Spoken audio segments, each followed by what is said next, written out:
Devinez par où Rockster va arriver. Réponse A, par en haut. Réponse B, par à gauche. Réponse C, par en bas. Ou réponse D, il n'y aura pas de vidéo. Hey, salut à tous. Ouais non mais en fait je suis en train d'essayer de chercher une entrée à chaque fois, à chaque vidéo, mais j'y arrive pas, donc bon, je fais n'importe quoi. Salut à tous, c'est Roxer. Aujourd'hui on se retrouve pour une nouvelle review de parc où je vous donne mon avis sur un parc. Super, c'est dans le nom. Et ici je vais reprendre une ancienne review que j'avais déjà faite. Salut à tous, c'est Rockstar. Aujourd'hui on se retrouve pour un nouveau concept sur la chaîne. Mais je vais la remettre au goût du jour en face caméra pour qu'elle soit beaucoup plus agréable à regarder. Et aujourd'hui on va s'attaquer au parc Astérix.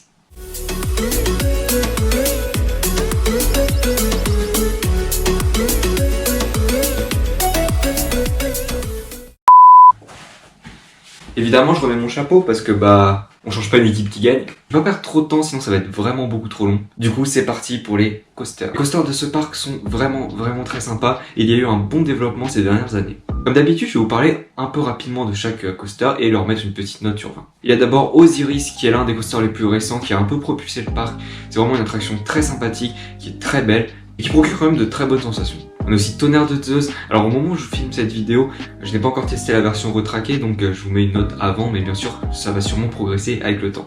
C'est un coaster qui est très sympathique, très intense, avec de bons airtime et de bons virages, mais malheureusement, il est un peu ancien et il vibre. Alors heureusement, j'ai hâte de voir les nouveaux trains. Il y a la Trace du Rat, un coaster d'un modèle qui est certes familial, mais qui pourtant ici procure des sensations très bien et je pense que c'est l'un des meilleurs coasters dans son modèle. Il y a SOS numéro bis, évidemment c'est un zereur classique, plutôt sympathique à faire même si je vous avouerai qu'il est là pour moi que pour le plus simple. Il y a aussi le vol d'Icare, pareil, ce genre d'attraction qu'on fait pas souvent, même si elle a été refaite, repeinte, les rails ont été changés, ça reste quand même une attraction assez cool à faire une fois dans la journée. Il y a Goudurix qui est considéré par beaucoup comme une grosse bouse à jeter. Moi je suis pas forcément d'accord, je trouve qu'il a quand même son petit intérêt. J'ai passé beaucoup de bon temps dessus et je pense pas qu'il soit aussi horrible que ça en termes de confort. J'ai vu d'autres choses qui sont bien pires. Et en plus tu fais mal à la tête, très mal beaucoup. Enfin Pegasus Express qui est le coaster le plus récent, un coaster familial qui est très intéressant avec des bons passages et la partie en arrière qui est vraiment très chouette. Bref, pour les coasters, c'est un 7 sur 10. On a vraiment une belle collection et j'espère vraiment que le coaster de 2022, peut-être 2023 ou 2024 ou 2025, j'en sais rien en fait, à cause du coronavirus, tout est décalé, c'est chiant. Tout est agréable à rider et la famille est conquise, mais voilà, j'ai hâte de voir le gros coaster à sensations qu'ils vont nous proposer juste après. Je vais maintenant vous parler des flat rides. Pour ceux qui ne savent pas ce que c'est qu'un flat ride, en gros, c'est une attraction à sensation qui n'est pas un coaster.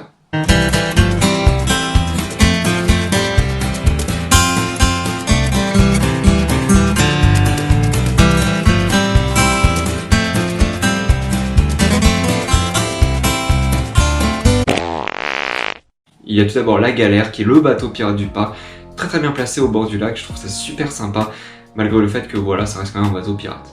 Il y a le Cheval 3 qui ne paie pas de mine mais qui est plutôt intéressant, qui est très bien placé au milieu de la zone grecque, donc assez intéressant à rider. Et puis les sensations sont rigolotes.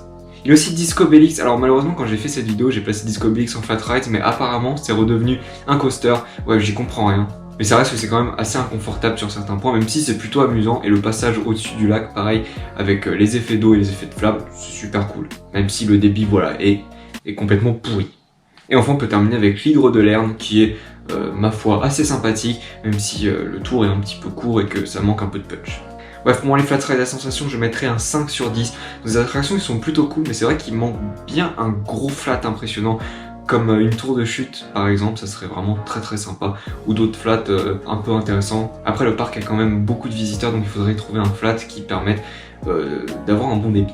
Maintenant on va passer aux attractions aquatiques. Alors pour les attractions aquatiques, il y a le choix. Si vous voulez une petite balade assez intéressante, avec des petits effets d'eau, une musique sympathique et une drop finale qui mouille un peu.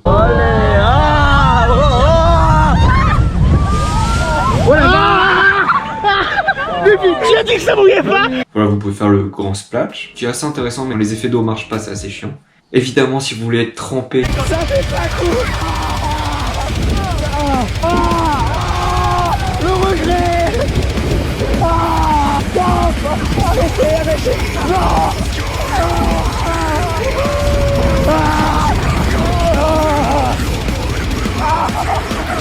Et bah voilà, c'était vraiment agréable, j'ai adoré. Et il faut faire le Menhir Express. C'est un flume très intéressant et que j'ai très peu fait. Ces dernières années, j'ai passé du bon temps dessus. L'Oxygénarium aussi, qui est très sympa, que je ne fais plus trop, mais qui est quand même un bon ajout pour le parc. Et enfin Romus et Rapidus, qui malgré son tracé un petit peu chiant... Oh yes. Ah, encore Thomas. Mais non. Oh non, oh non.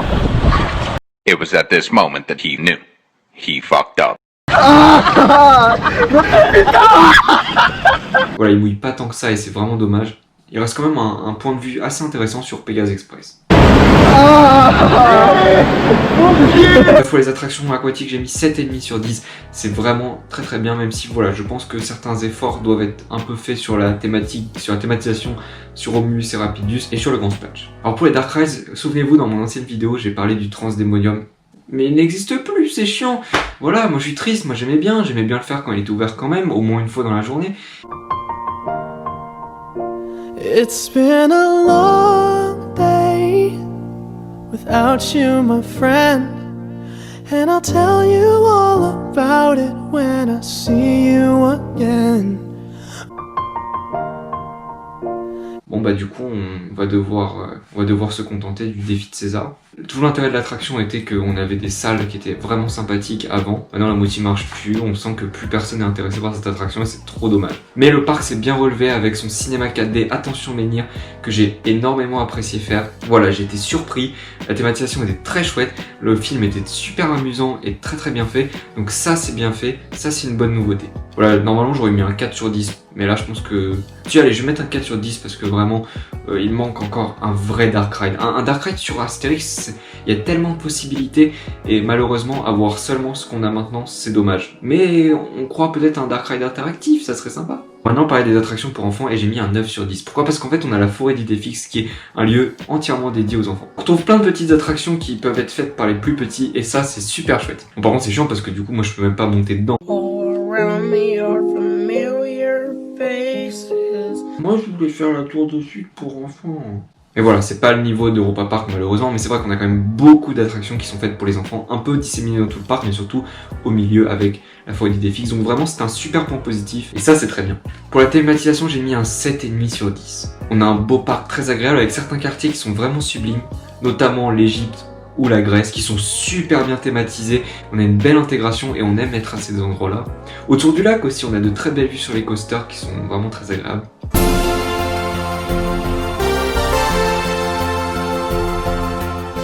Par contre, quelques coins sont un peu moins jolis, ils font un peu vide, notamment la partie à travers le temps, qui certes était très belle à l'époque, mais maintenant manque un peu de vie. D'autres zones voilà, qui font un peu vieillottes et qui vieillissent mal. Et ça c'est dommage parce que la thématisation sinon était vraiment bien faite. On voit bien qu'ils essaient de faire des efforts, donc faut continuer comme ça.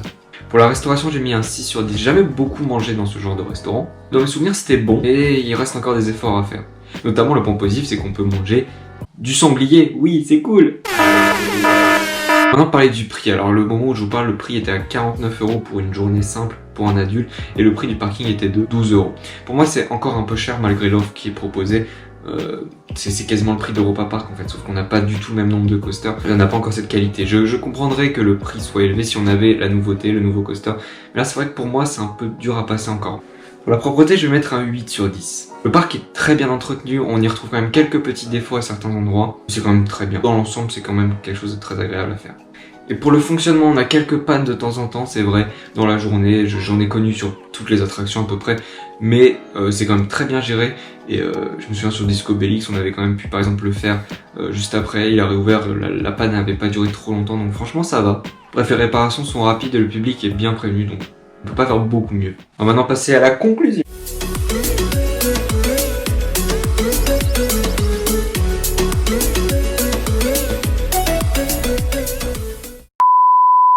Pour conclure, le parc Astérix c'est un parc super agréable, les décos sont sympas, amusantes, les files d'attente sont très très chouettes sur certains coasters. Voilà, on a de bonnes attractions dans l'ensemble, certains coasters sont vraiment bons. On a vraiment une grande variété d'attractions pour les enfants, pour les familles, des attractions aquatiques, il y a ce qu'il faut. Il est propre, il fonctionne bien, mais il manque un vrai dark ride, parfois la nourriture est un peu bof.